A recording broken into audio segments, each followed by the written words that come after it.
Assalamualaikum warahmatullahi wabarakatuh. Kami akan berbagi tips menarik cara merawat melon di usia 1 sampai 2 bulan. Nah, sahabat semua, perawatan melon mulai dari 1 sampai 2 bulan ini mestilah intensif karena usia melon ini cuma 2 bulan. Jadi setiap waktunya harus kita perhatikan tahapan-tahapannya. Untuk tahap awal, pupuk yang diberikan setelah pemberian pupuk dasar pada media adalah NPK 16-16-16. Itu dilakukan pada usia 5 hari, kemudian 10 hari, 15 hari. Dosis yang diberikan pada usia 5 hari adalah 2 gram per pohon. Usia 10 hari 3 gram per pohon. Usia 15 hari 4 gram per pohon. Pada usia ke-20 harinya, kita harus siap menambahkan pupuk yang lebih tinggi nilai kalium dan fosfatnya. Kita sering menggunakan MKP, yaitu dengan cara aplikasi spray. Di spray, maka MKP ini akan meningkatkan jumlah kalium dan fosfat untuk setiap pohon. Selanjutnya, di sela-sela pemberian pupuk, biasanya per 5 hari sekali.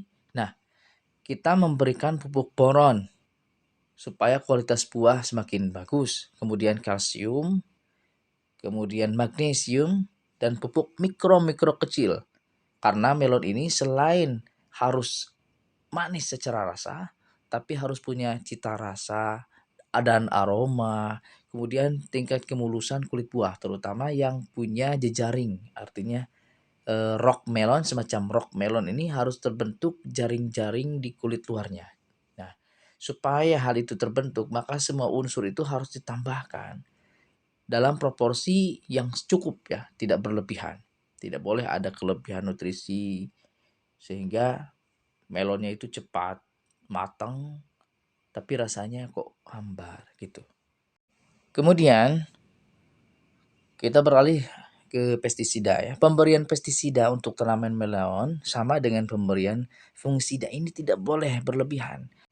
Karena nantinya melon ini akan dikonsumsi oleh konsumen. Ini termasuknya buah segar. Kalau kita memberikan pestisida yang berlebihan, maka pestisida ini akan menyelimuti kulit dan bisa-bisa ya takut-takutnya itu mengkhawatirkan sekali akan menembus jaringan dalam buahnya. Tentu saja kalau demikian sama saja petani meracuni konsumen. Itu sangat tidak diperbolehkan dalam agama apapun ya. Jadi sebisa mungkin pestisida itu tidak boleh diberikan berlebihan. Kalau lebih aman lagi tentu tidak pakai. Sekarang kita beralih ke pemberian fungisida. Fungisida untuk tanaman melon itu tidak boleh berlebihan. Sebisa mungkin dosisnya tepat seperti yang ada di kemasan produk dari fungisida tersebut.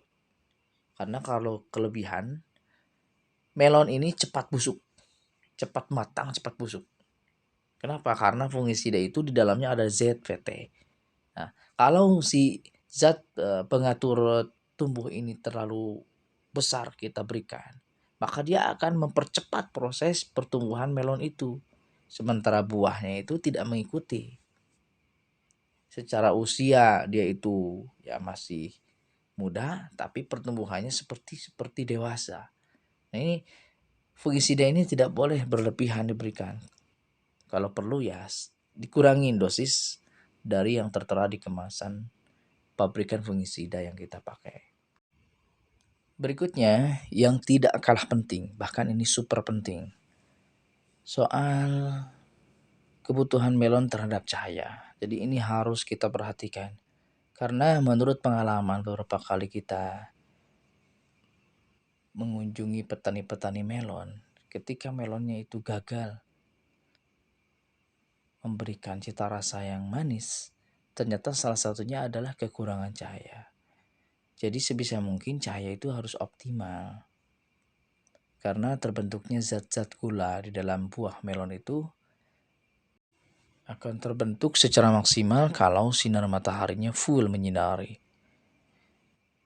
Coba aja sekarang bandingkan melon yang ditanam di musim hujan di luar greenhouse dengan melon yang ditanam di musim kemarau di luar ruangan.